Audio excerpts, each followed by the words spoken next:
LOC पर पैनी और चौकस निगाहों के साथ सधे हुए कदमों के साथ बढ़ते ये माँ भारती के वो सपूत हैं जिन पर हर हिंदुस्तानी को गर्व है। हर सैनिक अपनी अपनी जगह पर मुस्तैदी से तैनात है। ड्रोन से भी निगरानी की जा रही है ताकि हर नापाक साजिश को नाकाम किया जा सके, क्योंकि ऑपरेशन सिंदूर अभी जारी है। अगर सरहद पार से जरा भी हिमाकत हुई तो हमारे ये शूरवीर पलक झपकते ही सरहद पार बारूदी सुनामी ले आएंगे। भारतीय सेना का पराक्रम दिखाने के लिए एबीपी न्यूज पहुंच चुका है फॉरवर्ड पोस्ट पर। और फॉरवर्ड पोस्ट भारतीय सेना की ऐसी जहां पर कटीली तार यानी फेंस, एलओसी फेंस एकदम हमारे बिल्कुल करीब है और उसके ठीक सामने यानी 400 मीटर की दूरी पर है पाकिस्तान के गैर कानूनी कब्जे वाला कश्मीर यानी कि POJK या POIJ जिसको हम लोग कहते हैं। ठीक सामने लीपा वैली है। लीपा वैली जो कि बहुत ही नोटोरियस है अपने टेरर लॉन्च पैड्स के लिए।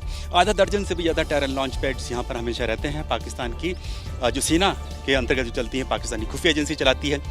जब ऑपरेशन सिंदूर हुआ तो भारतीय सेना ने 2 टेरर लॉन्च पैड ऐसे थे जो इस सेक्टर में तबाह किए गए, जहां पर 7 से 8 आतंकी मारे गए थे, क्योंकि बाकी टेरर लॉन्च पैड से आतंकी जो था डर कर मार के भाग गए थे। 6 और 7 मई की रात भारत ने पाकिस्तान में आतंकियों के जो 9 अड्डे नस्तनाबूद किए थे, उनमें से 2 कैंप इस सेक्टर के सामने थे। मुजफ्फराबाद में ये दोनों कैंप लश्कर तैयबा के आतंकियों के थे। नाम था सवाई नाला और सैयदना बिलाल, जहां कम से कम 15 आतंकी मारे गए। और ये जो सेक्टर है यहाँ पर लगातार इसी तरह की जो सुरक्षा है, हमारे जो इन्फेंट्री सोल्जर्स हैं वो यहाँ पर करते हैं अपनी। जैसे ये एक गन है, ये इनके हथियार है, चाहे AK-47 हो, स्मॉल आर्म्स हो या फिर रॉकेट लॉन्चर्स हो। AK-47 ये जो MGL है, ये ग्रेनेड लॉन्चर है, ये भी इनका इस्तेमाल बंकर्स के खिलाफ किया जाता है, जैसे रॉकेट लॉन्चर्स का इस्तेमाल किया जाता है। और ड्रोन्स के जरिए भी सर्विलेंस की जा रही है इन इलाकों की कि कहीं से भी, क्योंकि यहाँ पर बैट एक्शन का यानी बॉर्डर एक्शन टीम जो पाकिस्तानी SSG कमांडोज और आतंकी मिलकर हमला करते हैं, वो उसका डर तो रहता ही है। उसके साथ साथ घुसपैठ के लिए भी ये सैनिक जो है हमेशा यहाँ पर तैयार रहते हैं। यहाँ पर इस कुपवाड़ा सेक्टर में, तंगधार सेक्टर में, जो कि बहुत ही संवेदनशील सेक्टर माना जाता है भारत और पाकिस्तान के बीच। जिस भारतीय सेना की चौकी पर एबीपी न्यूज की टीम पहुंची, इस पर भी हमले की कोशिश की गई, लेकिन करीब 11,000 फीट की ऊंचाई पर मौजूद इस इन्फेंट्री चौकी के शूरवीरों ने हर नापाक मंसूबे को नाकाम कर दिया और दुश्मन को मुंह की खानी पड़ी।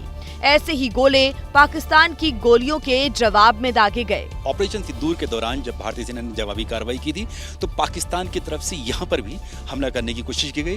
हालांकि पाकिस्तान का कोई भी यहाँ पर जो गोला था या फायरिंग थी वो यहाँ करने लगी। यहाँ देख सकते हैं कि कोई भी, ये कुपवाड़ा सेक्टर का बंकर जो है अनडिस्क्लोज लोकेशन है, हम बता नहीं सकते कौन सी लोकेशन है, लेकिन यहाँ से जब इस पाकिस्तानी सेना की तरफ से कार्रवाई हुई तो भारतीय सेना ने यहाँ से अपने जो मोटार्स हैं, फायरिंग तो की स्मॉल आर्म से, मोटार से भी यहाँ से उन पर निशाना दागा। यहाँ पर सामने, ठीक सामने जो पाकिस्तानी चौकियां हैं उन पर इन मोटार से दागा गया।